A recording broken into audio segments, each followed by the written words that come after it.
Welcome home to USA Global TV and Radio, a place where dreams take flight, with authentic storytelling, diverse perspectives and meaningful conversations, where global stories unite and bridges are built beyond all borders. Discover world-class education, entertainment, hope and inspiration. Together, we're building bridges worldwide. Subscribe to our channel, USA Global TV. Download our app, USA Global TV. Be our guest or join our team. Visit usaglobaltv.com. Thanks to our founder and executive producer, Dr. Jacalyn Kerbeck. Music score by Yeffy Tang from Cloud Road Music. Voiceover artist Mike Porter. Creative direction by Paul Garcia. USA Global TV and Radio, your home for global connection. All rights reserved. This video and its contents are the exclusive property of USA Global TV and Radio. Unauthorized use, duplication or redistribution in any form is strictly prohibited. Hello and welcome. AI is everywhere. And for some of us, we think that this is something new, but AI has been around for a very long time. My question for you is, has AI made us better communicators or worse listeners? We're going to explore this today. What if the greatest threat of artificial intelligence isn't that machines are becoming smarter, but it's that we as people are becoming less present? I'm Dr. Jacalyn Kerbeck. I am the founder and creator of USA Global TV and Radio, and it's my pleasure to welcome you to this special episode. Artificial intelligence is now writing emails, creating presentations, summarizing meetings, attending meetings, answering questions, and even helping us make life-changing decisions. But today, I want to ask a different question. That question is, has AI made us better communicators, or are we just becoming worse listeners? Because communication isn't just about speaking. It isn't just about writing, and it isn't just about generating information. Communication is about understanding, and understanding begins with listening. Over the next 30 minutes, we're going to be exploring what AI can do, what it can't do, and why your ability to truly listen becomes your greatest competitive edge in business, leadership, relationships, and life. I know for myself, I use AI pretty extensively. I live alone. I talk to it quite frequently. I ask it questions. I run things by it. And I'm quite aware of the fact that the information I'm sharing is not confidential. It can be brought up in a court proceeding, for example. I just watched a video about that. It can be accessed, I imagine, by authorities if they need the information. But pretty much for most of us, we're giving information, we're doing all the right things. And so we're relatively safe with sharing the information. But by being able to share information and then get some kind of feedback or interaction, are we actually becoming less present in our own lives? So depending on what your situation is, if you have a spouse or significant other or family members and you're used to running things by people and now you're running it by artificial intelligence, are you actually isolating the people who are around you? That's not a judgment, it's just a question. And it's something to consider because while we are using AI in so many capacities, and it is an incredible tool in so many ways, in my opinion, as a business owner, it actually eliminates the need for so many positions that I would normally outsource or hire for because AI can get things done very quickly. So we've never actually experienced change this quickly. We've had a lot of different change. If you think about television or technology, or the fact that I'm doing a TV show right now from my computer in my studio that's going around the world on multiple platforms. But yet, every week, there seems to be a new AI tool.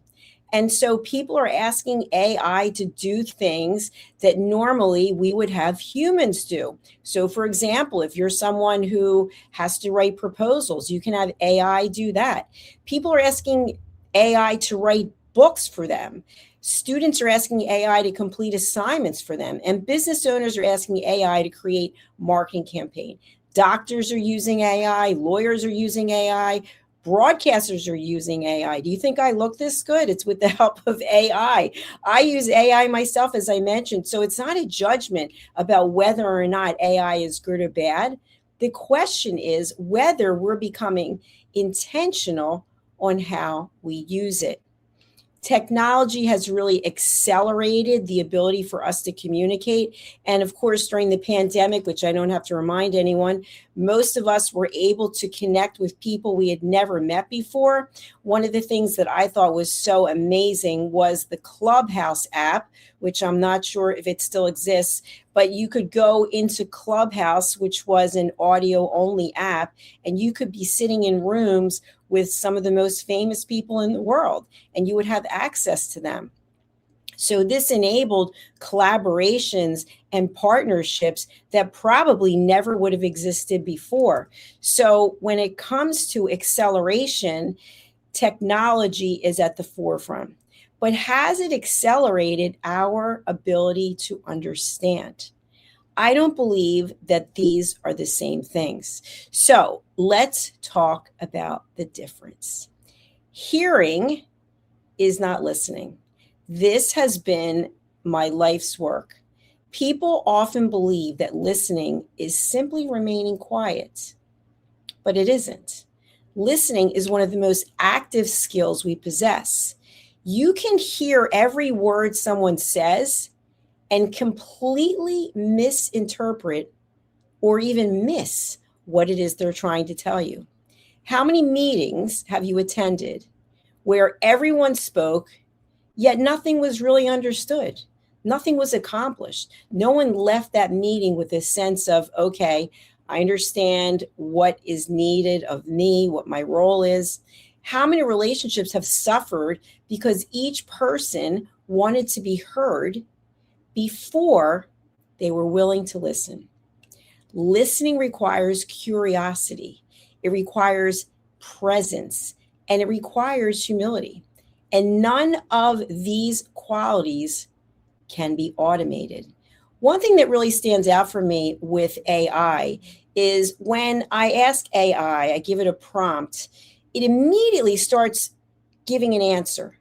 It didn't do any thinking, it didn't do any processing, and many times the information that it comes up with is not even what I asked. And so I'll have a little exchange with it. That's not what I asked. I know you can't actually listen, but you must be able to process by reading the information, and you're not giving me what I asked. And it's so obvious because it's not a human being. But yet what's not obvious is when we as human beings who have the ability to listen think we're doing a phenomenal job of doing so, and we're actually not. And there's so many reasons for this, which I will go into shortly. So what is it that AI cannot replace? Well, we know AI is extraordinary. We know there are things that it cannot do. It cannot genuinely care about us. It cannot build authentic trust. And it can't sit beside us when we are going through grief or other meaningful human presence. And I'll give you an example. So for the last 9 evenings, well, except for last night, let's say 8 evenings, I had violent back spasms. My back would just lock up, and it came out of nowhere. I couldn't even breathe, and I had to process whether or not I thought I could actually get to my car so I could drive to the hospital.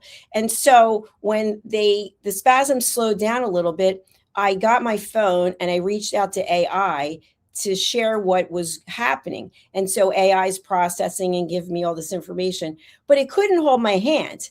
It couldn't tell me it's okay. Basically, it brought up a lot of things that were alarming about what could happen. And it couldn't give me what it is that I really needed. I really needed somebody to hold my hand and say, you know what? It's okay. I'm here for you, whatever it is that happens. But yes, it can give us a plethora of information, but that's not what we always need. And it's the same thing when we're having an exchange with someone. we have so much information we want to share with someone, and that person, instead of listening, wants to fix us. They want to tell us what needs to be done. They want to judge us. So while AI cannot replace compassion, and it can't replace wisdom, and it certainly can't replace human connection, these are human qualities. But as humans, we're not actually taking the time to process how someone is feeling or what it is they actually need from us. And these are qualities that we value every day. And every day that goes by, that compassion and that human emotion and that understanding is something that becomes more and more valuable. So, my question for you is, are we outsourcing our thinking? I mentioned to you that I'm going to use confer with AI on a regular basis. And I think this is pretty common for someone who lives alone, works alone. I have a huge team around the world, but I am basically alone. So instead of picking up the phone and calling someone, I will ask AI various questions. And what I found that's so interesting is that AI can express itself in ways that are judgmental. So from humans, this is pretty common. If I say something to you, I like something this way, you might like something that way. And so there's a natural divide, 50-50 around the world, depending on how you feel about various things. But yet AI can still take a position of, I don't agree with what you're doing. I wouldn't recommend what you're doing. Even if we don't ask it, it gives its own judgment and opinion. And so from a human perspective, we have to be better than that. We have to be able to keep our opinions to ourselves so that we can foster a safe environment for people to share. So we don't expect that from artificial intelligence because it's not a human. So are we using AI as a tool? Are we allowing it to become a substitute for thinking? When was the last time you sat quietly with your own thoughts before you either asked AI for the answer or you asked a human for the answer? We're so busy looking for answers outside of ourselves that we actually are empowering AI and also other people to provide external validation instead of taking the time to think and process what could be happening. So I'm going to go back to my situation with the back spasms. And this, again, is something I have never experienced before. I work out at least 6 times a week. I do no stretching, zero. I did yoga for more than 20 years. I don't do any yoga. I don't do any rolling. I don't do anything except work out. And so when these violent spasms were happening, I had to calm myself down, focus on my breathing. And when they started to release a little, I started thinking to myself, well, what could this be from? Well, obviously, if I'm working out at a very high level and I'm not stretching, and I'm not doing anything to help my body recover, my body could be sending me a message. And the message is, this isn't working. We need to find a way to have our muscles relax. But yet when I went to AI and asked AI, it came up with all these things. You could potentially be having a heart attack. I would get to the hospital right away, call 911, all this information. And so what's interesting is that as humans, we also do something similar, which is we no longer are listening and instead we are talking. So if I had called a human being on the phone, which I couldn't, it was the middle of the night, that person might have said, I would get to the hospital immediately. So I would still have to process the information. And what I'm asking you is, how much trust and faith do you have in yourself and in your own judgment? Or are you constantly, regularly outsourcing your decisions to artificial intelligence or to other people? This is a very important question, because what ends up happening ultimately is we do not trust ourselves. So if we can't trust ourselves and we're constantly looking outside for validation, then the next decision that comes along, we will be second guessing ourselves. And I'm asking you to put some faith into your own intuition and into your own judgment about your life and reserve it to give to other people. So unless someone asks you your opinion, why do you have to provide it? Typically, it's from an ego place. It's from a place of feeling inferior, or it's a place of you might really think that you know what's best for someone, but we don't know what's best for someone.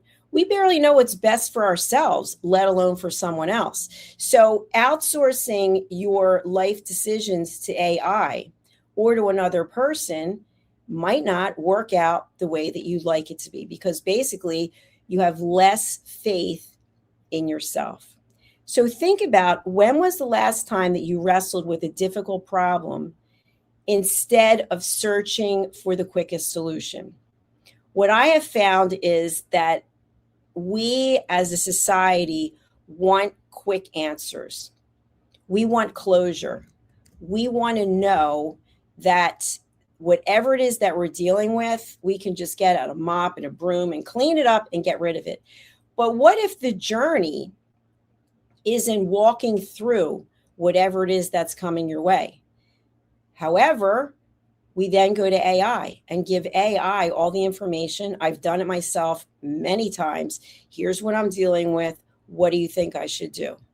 So if we, again, are not listening to ourselves, our own listening skills, our own trust and faith in ourselves is now going down the drain. It's becoming less and less. And I like to think of it as a shrinking person. You know, you're a certain height because you are proud, you are confident, you are successful, you believe in yourself, and then you start giving away little bits of pieces of yourself.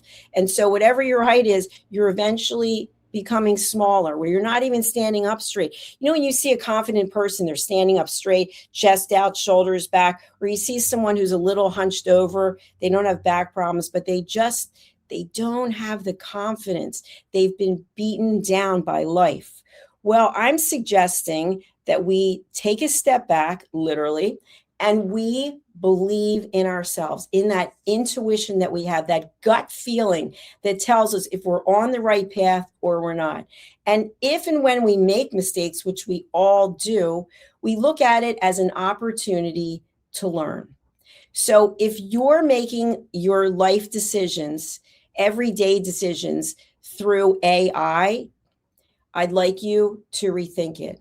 Why is it that you are trusting this entity that we know is not confidential? We don't know where the information goes. In fact, I was watching this video, and I'd like to give this attorney credit. I can't think of her name, but I was watching this video that she did. And basically, even when you delete your chat threads with AI, they're never actually deleted. It's almost like text messages, emails, somehow they can be found. So why are we giving these major life decisions or day-to-day decisions to something or someone else? Let's start to listen to ourselves. Let's start to bring things within. When something doesn't go your way, let's start to process it. And I like to look at it like this. What is the solution? So when I told you about these violent back spasms, what I decided to do, again, because I wasn't going to call someone, and if I called someone, who would I call? I probably would have called 911. And then I was processing how they would get into the building and how they get to my floor, and they'd have to break the door down. And so I thought it's a no-go. So I started saying to myself, well, clearly I can't sleep in bed, because as soon as I sleep, it starts. So I decided to lower myself into a chair. And I actually got a decent night's sleep or two in the chair. And then what I did was I started asking experts, people who have experience with back spasms or muscle spasms, training people who actually know something. They might have experienced it themselves. Hey, this is what I've been going through. What would you do?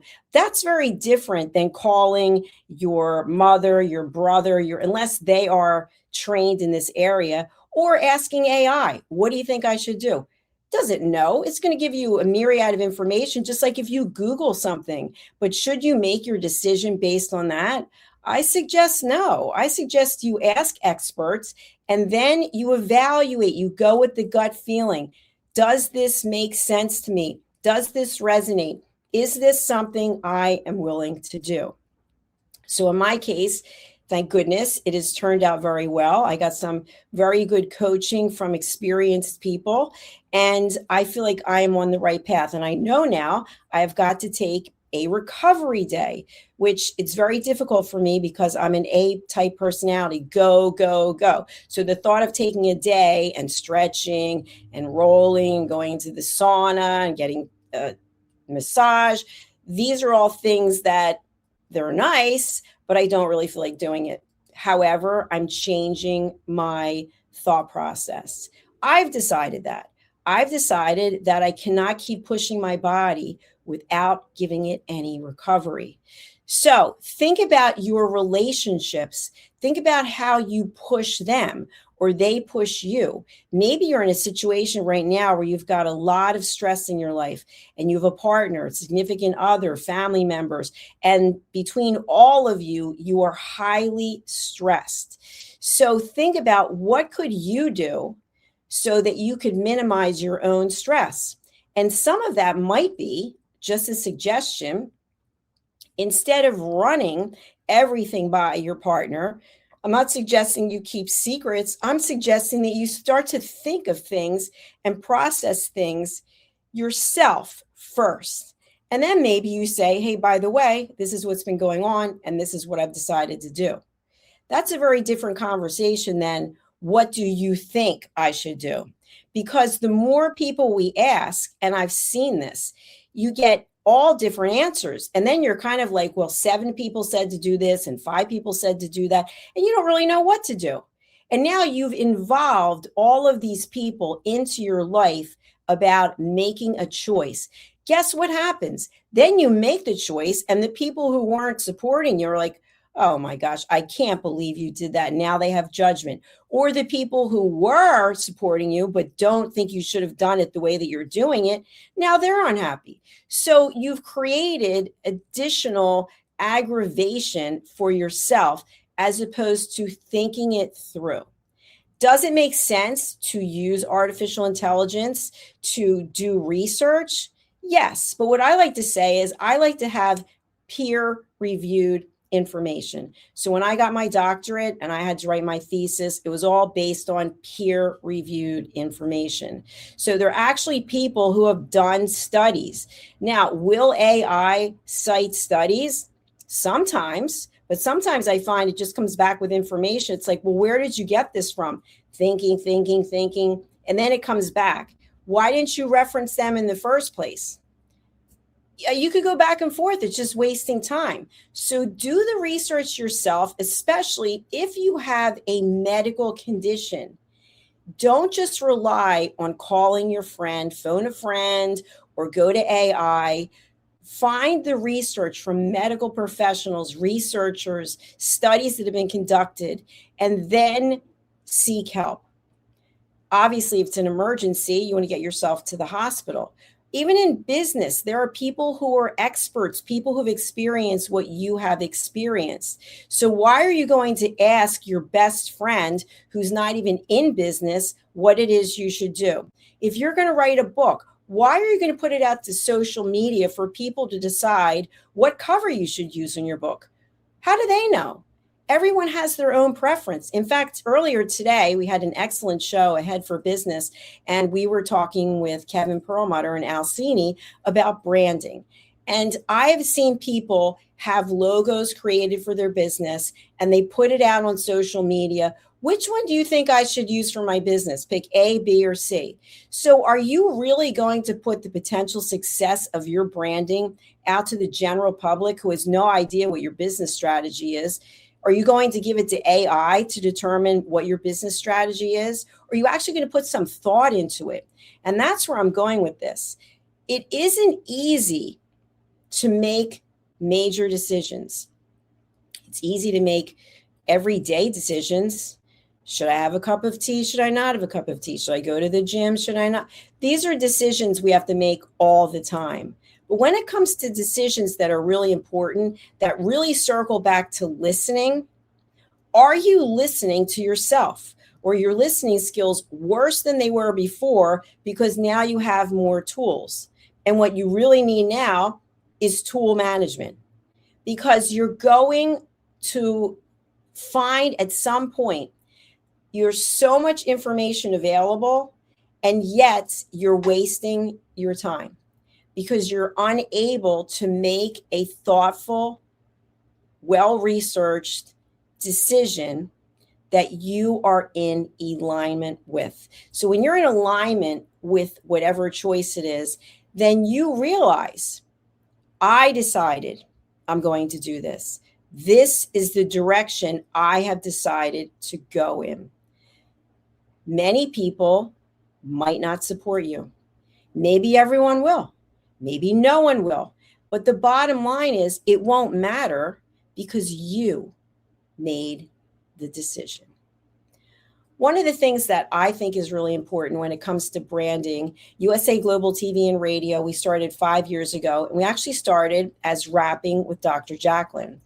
Completely different. I was on the radio and I had a TV show that I was hosting in person at a television network. And it was just me. And my dad was really important to me. And we used to pull our chairs around him. His name was Jack. And we would talk to him about boys and about life. And it was like rapping with Jack. So that's how the whole idea of Rapping with Dr. Jacalyn came about. But then when people started coming to me and saying, I want to have my own TV show, it was so much bigger than me. And now we have 28 different TV show hosts. We have 60 shows. We're in 60 countries. And it's not about me. So the branding had to evolve, and I had to take a step back because it's not just about Dr. Jacalyn. It's about all the people who grace this stage, who have television shows, who are guests. And so I had to listen to my intuition, which was we need a separation between Dr. Jacalyn Kerbeck and whatever this television network is going to be. And so now I am a host on this television network and I'm the executive producer, but I'm not the whole network. We have, as I mentioned, 28 hosts, and we've got marketing people and search engine optimization and distribution. It's much bigger. So I followed my own intuition as opposed to what other people were telling me to do. Keep your name in there. Well, USA Global TV and Radio does not have my name in it because it is much bigger than I am. And if you see the logo right there, you'll see elevated listening, which is something that we practice here and something that I teach. And part of the reason why I wanted to do this show. We have this tool of AI that we can use in so many ways. And by the way, it's been around for a long time. My father passed away in 2012, and he was always talking into the phone, asking it to look things up. So it's been around for a long time. But how we use it and what we expect from it are different, because now everything is instantaneous. I need this, I need that. I remember when I was in corporate and we were going on presentations to some of the biggest companies in the world, and we had one group of people who would work on the presentation deck, and we might have 65 slides, but that was Bob and Sue's job to give us the slides. And now you can use AI to come up with a deck literally in minutes. Of course, you're going to have to review it, and it makes all kinds of mistakes and go over it again and again. But the question is, does that deck represent what it is that you want to get across? It's now tied to you. So how confident are you in what this artificial intelligence tool produced for you? Are you even reviewing it? If you're having it send emails, is it your voice? Are you proud of whatever the message is that you're conveying in that email? Or are you just looking to get it done? Because who we are and what we represent is out in the world in so many ways. If you think about email and social media and being a public figure, it's very difficult to get away from it. So I'd like you to focus on these 4 things as we close the show today. I'd like you to evaluate yourself, your own skill set right now, and be honest. How well do you listen? First, to yourself. How well do you listen to that voice within? Or are you constantly looking for someone else to validate what you're thinking and feeling? And the second is, how well do you listen to other people? Here are the 4 things that I have found through my research that are areas where we drop the ball. We say we're listening, but we're actually interrupting. Oh, have you ever gone to a presentation and the speaker will say, we'll take all the questions at the end? And you've got people raising their hand, calling things out. The same thing in class. Please hold your questions till the end. Well, it's the same thing when you're having a conversation with someone. If you're repeatedly jumping in, the person doesn't feel heard. So listening without interruption is key. The second one is problem solving. You're having a conversation with someone and they start to share something with you. You know, today I was experiencing back spasms. Oh, I know what you need. I didn't even get to finish the conversation, but now you know what I need. What's the first thing that comes up for me? You have no interest in what I'm sharing because you immediately want to turn the conversation over to you because you are now all knowing when it comes to back spasms. So unless you are specifically asked to solve a problem, don't provide your feedback. When the person's finished sharing, you may say, would you like my opinion or did you just want me to listen? Oh, you just wanted me to listen. Okay. And then sometimes people will say, well, I'm going to tell you what I think anyway. I've had this happen to me. And so I have no judgment about it, but I know that the person needs to work on their listening skills. The third one is listening without stage hogging. This is where you are telling your story. I've been experiencing back spasms. Oh, you know what? I've had back spasms. In fact, when I was 20 years old, I had back. Why are you bringing up about your back spasms? If I'm talking to you about what's going on with me, why are you switching the conversation over to you? Because what happens is I now know you have no interest in what it is I'm talking about. You want to turn the stage over to you. And then what ends up happening? You go in your diatribe about whatever happened to you, and then we never get back to me because now at this point, I'm completely disgusted and I don't even want to talk to you about it because I know you're not listening. And the fourth one is the toughest one of all. This is the one when I'm doing master classes or keynotes, I actually bring people up from the audience so we can do role plays. The fourth one is judgment. You don't say or think that you have any judgment about what the person is saying. But inside, even though you're looking at the person, you are judging them. In fact, you might be judging me right now. You might be judging the way I look or the way I sound or something that I've shared. And what that says to me is that you have issues. You have issues inside of you that are coming up. So whatever I'm saying, or whatever it is I look like, it's bringing something up for you. So if I were to tell you that my favorite color is blue and you absolutely hate blue, in your mind, you're thinking, yeah, I hate that blue. I hate that blue on her. I don't know why she's wearing that blue. And it just starts going on. And that's something simple. But when you think about politics, world affairs, major life issues, usually people stand on one side or the other, and they are more than happy to completely rip you apart because you think a certain way. But yet they think that they get to think the way they do without anyone saying anything to them. And then you have people butting heads. And so when this Headbutting starts and it continues, it just builds. And we see it every day on social media. We see it every day in the mainstream news. We see it every day in politics, where people are so angry because the other side doesn't believe the same thing that they do. But yet, why is their side right? So instead of people listening and working towards a compromise, they just get into a very judgmental place. So listening at an elevated level means listening without interruption, without problem solving, without stage hogging, and without judgment. And these are skills that we have to work on. They're skills that not everyone has. If you think about a child, and children have this childlike curiosity where they want to know about everything, at some point as adults, we no longer are interested and curious. We're just, well, that's the way that it is. That's the way that I was brought up. That's what I believe in. And that's the way that it is.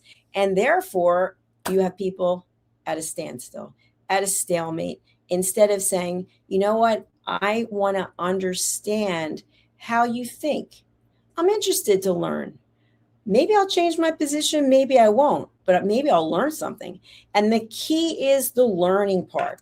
So what I'd like to impart upon you today is tomorrow morning, when you begin your day, will you spend more time asking artificial intelligence for questions or asking another human being meaningful questions?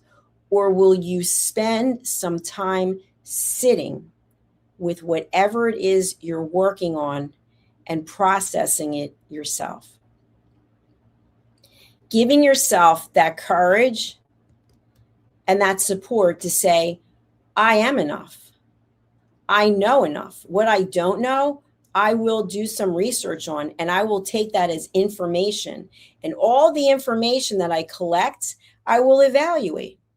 I'll evaluate it and I will look for the solution. What is the best solution for me for this decision? And that is what I do. And people will say to me, I don't understand. Do you not ever get upset? Do you not have emotions? I have emotions. I will allow myself to be upset for 10 minutes. I will actually time it. 10 minutes, boo-hoo, woe is me, I'm scared, what am I going to do? And then I'll say to myself, that's enough. What are you going to do? What is the solution? And then I come up with the solution after evaluating all the options, and I decide how I'm going to move forward. And there's no one to blame because I am making the decision myself. So can we consult with AI? Of course. Can you ask people who have walked the journey that you are walking or who are where you want to go? Absolutely. But randomly calling all of your friends and family members, putting things on social media, that's not going to get you the result that you can live with. Because to me, the most important thing in life is having peace. It is peace of mind. It is living in a calm state where I know I'm empowered to make decisions. And whichever way those decisions go, there will be a learning because it is a journey. People want to race to get to the end. I've got to get this. I've got to get that. What about the process you go through in order to get it? Because if you don't enjoy yourself along the way, that accomplishment will have very little meaning. And you will be right on to the next one. And you'll sit back and say, you know what? I spent all my life ringing the bell. I spent all my life getting the gold stars. But was I truly happy? How happy are you right now? How happy are you with your life? Are you looking for someone to come along with a magic wand and make it all better? Because they're not coming. It's just a bunch of noise and distractions. The only one who can make you happy is you. And you don't have to wait. I know people will say, well, I'll be happy when the kids leave home, or I'll be happy. No, you won't be happy. Then it'll be something else. You've got to be happy right now at this moment. Look around, find something for which you are grateful. Because I promise you, there's somebody else who doesn't have what you have and would love to trade places with you. I remember an expression my mother used to say, if everybody threw all their problems in a pile, you'd want to walk away with your own. So walk away from this episode saying to yourself, I am enough.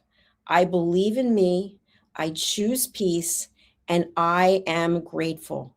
When you are practicing gratitude and you are happy with where you are instead of waiting for the next fabulous thing or until someone does something, you will always be disappointed because it will never be enough.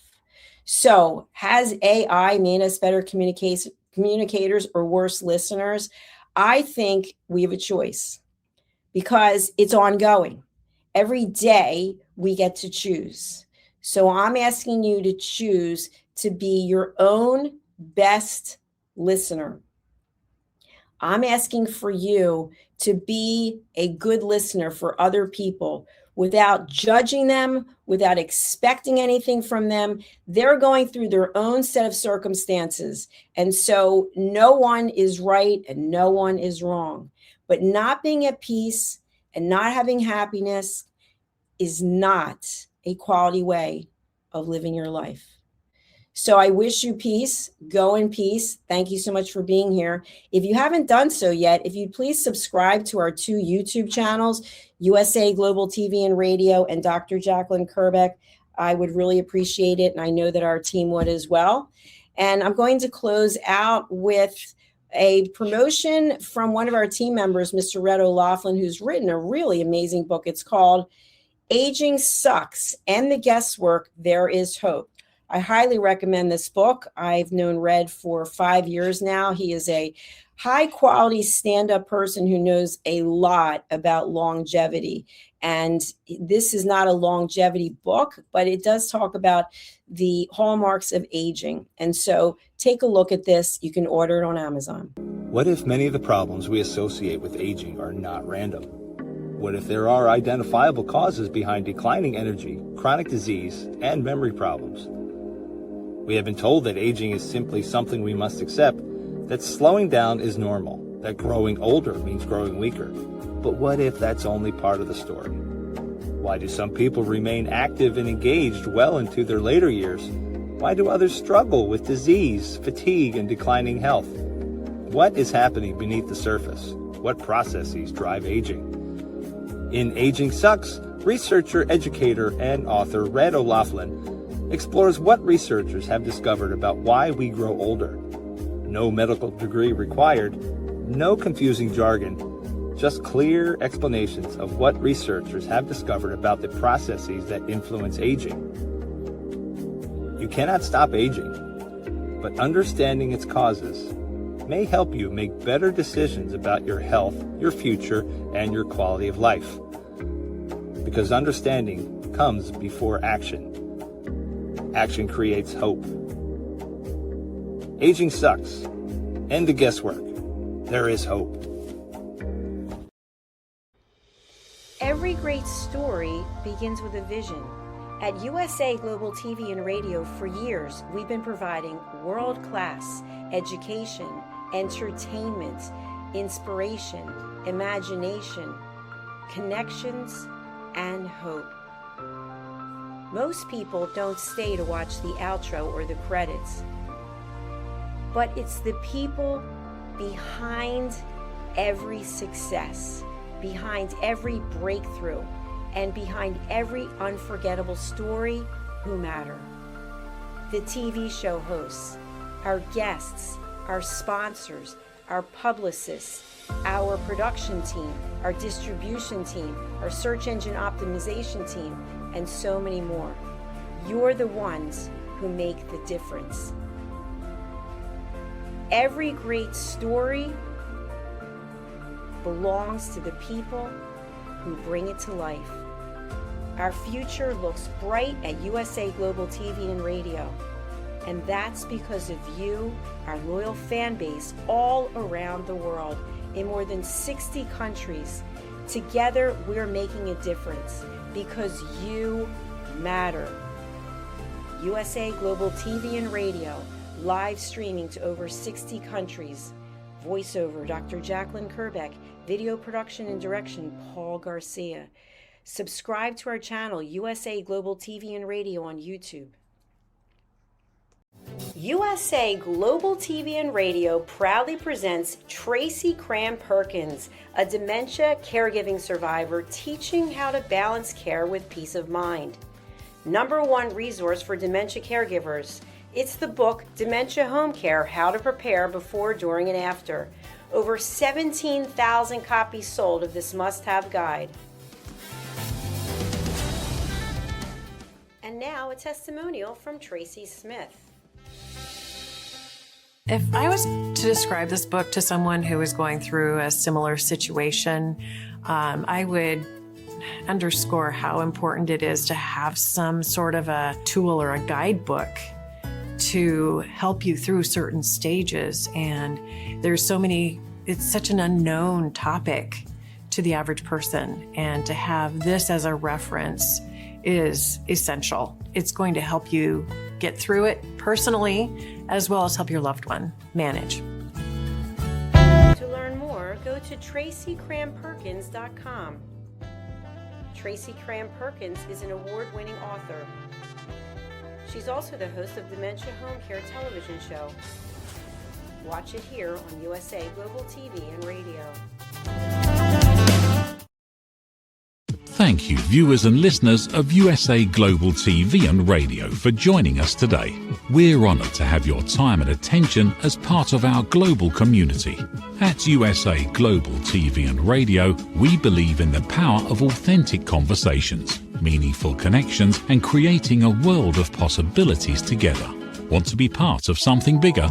Join our team of elevated listeners at usaglobaltv.com, a space where your voice matters and your ability to listen transforms relationships. Stay connected with us across all our platforms for thought-provoking discussions, expert insights, and empowering stories. Subscribe to our channels at youtube.com/c/USA Global TV. Follow us on social media and explore the endless opportunities we're creating for growth, learning, and inspiration. Together, we're not just broadcasting, we're building bridges and changing lives one conversation at a time. For inquiries, contact us at info@usaglobaltv.com. Produced by Executive Producer and Director Dr. Jacalyn Kerbeck. Voiceover by Mike Porter. Creative direction by Paul Garcia. All rights reserved. Visit usaglobaltv.com to view our full terms and conditions.